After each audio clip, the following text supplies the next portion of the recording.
The fact that we have a government, a justice system, a prison system, our courts, our judges, our bureaucrats, and our politicians who are trying to sit there and say, oh, this is normal.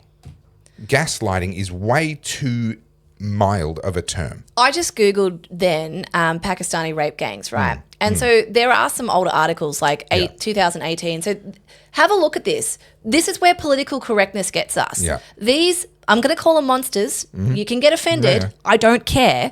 These monsters are raping young girls and we're not allowed to talk about it because it's racist. Yeah. Have a look at them. Yeah. Look at them. And see, this is what creates the backlash that we're seeing in the UK right now. These huge protests, the popularity of Tommy Robinson, the popularity of Reform UK. And yes, they're not one and the same thing, but it is part of the same movement that is rising to support both. I've said it for a very long time. When you ignore the problems, you feed the backlash. Yeah. And then we get told the backlash is racist. We talked on Monday night about what happened at Cronulla. Yeah. Right? Where the authorities didn't clamp down on people who were causing actual trouble. Yeah.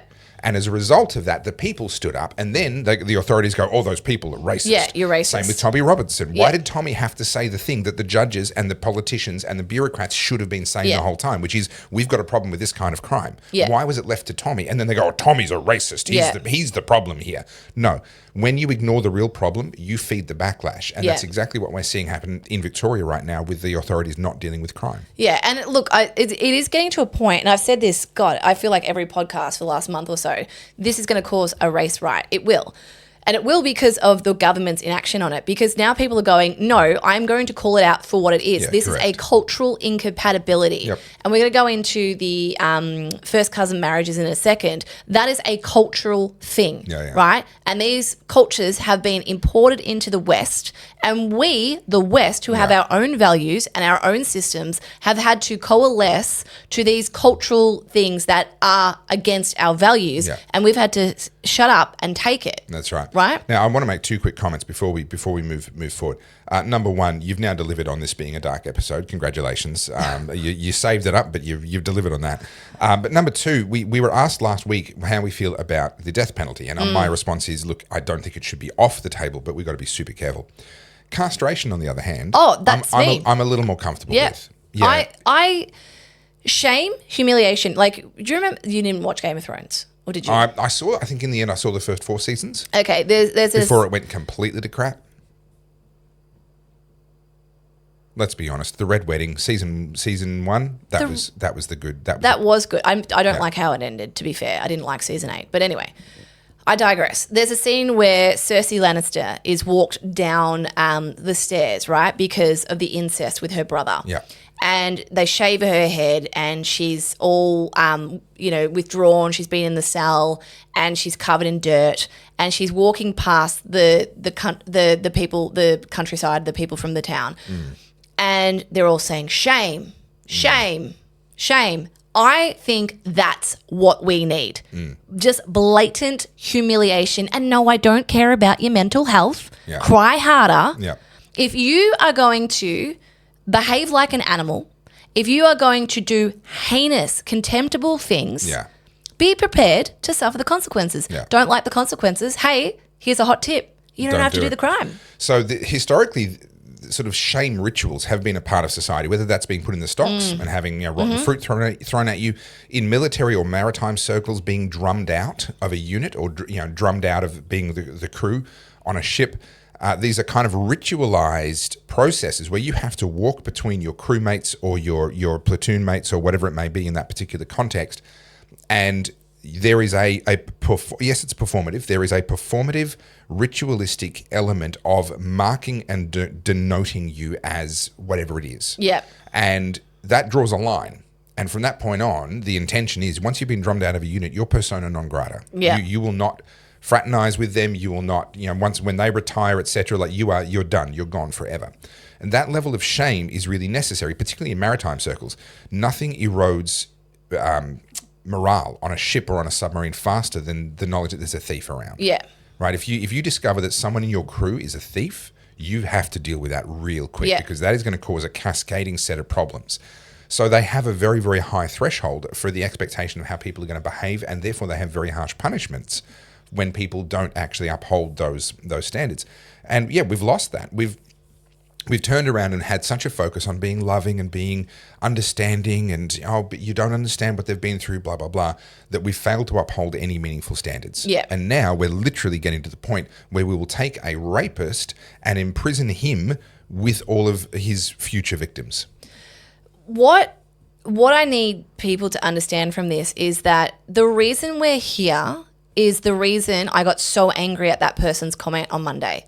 Because for so long, we have been told to shut up and accept what we are being told.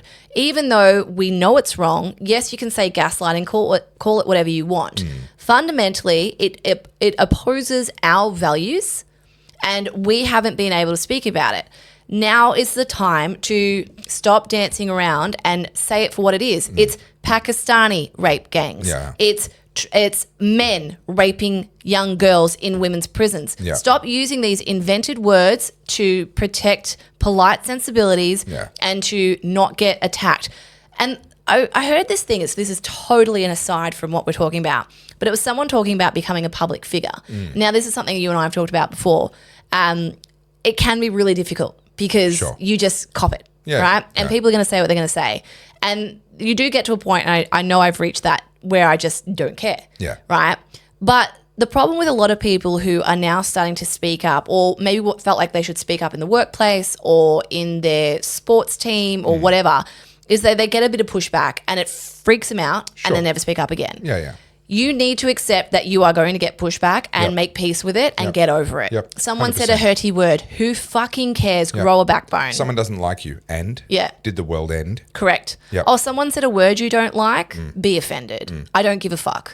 Sorry, I just don't care.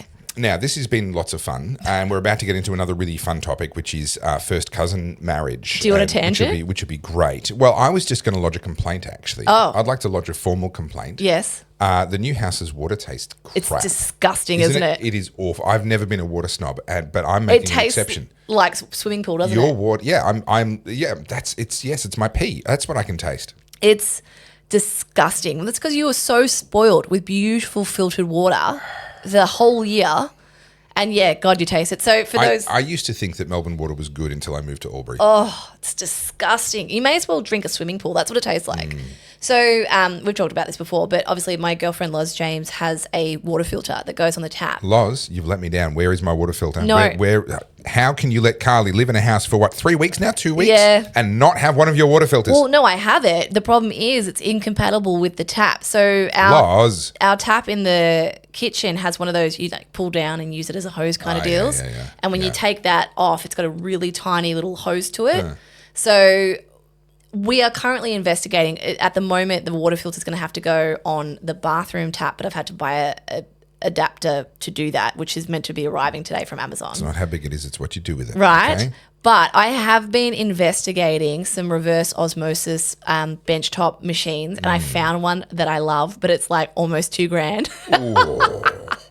But it would be a lot cheaper to replace that nozzly thing in your kitchen. I'll show you what it is. It was like, these are, I guess it's because it's new.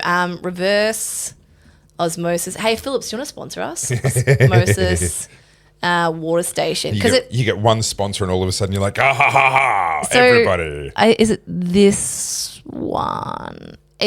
So basically it makes ice cubes on demand as well. Wow. And it makes 8 ice cubes every couple of minutes. So this is the one. There you go. Here we go. $1,800, but it creates ice. It holds like a couple of liters chilled at any time. It does hot water, cold water, and all the temperatures in between. Okay. Does it crush the ice? It does do shaved ice. Well, I'll take 2. Yeah. Right? How much do you want this now? It takes out fluoride. So I've been investigating this. So you can have crushed ice, purified ice cubes, and it's reverse osmosis, takes out all your bad things, your PFAs, your fluorides, bacteria. I think we've just unlocked a new level in entitled problems. Oh no, my reverse osmosis ice making machine has stopped working. Like that. My shaved ice isn't. We've just unlocked a new level of entitlement. It's funny. I cannot stand tap water. I can't drink it. It's disgusting. Yeah, this is feral. So so guys, help us make more money so I can buy that. You did check the website to make sure that like we're not in a do not drink, notification. No, or anything for the we're Bayside fine. area. We don't live in Elwood, but no, it tastes like chlorine. Yeah, it's disgusting. It's not good. Yeah, it's not good. So, well, you've survived another episode and you're still here watching. So at this point, you should probably go and subscribe. And if you don't, you are going to be at the wrath of Spicy Carls. And whilst you're there, empty your pockets. There's a buy us a coffee button, and we'd really appreciate it so that I can show up every day and just make Topher's life an absolute living hell. Much appreciated.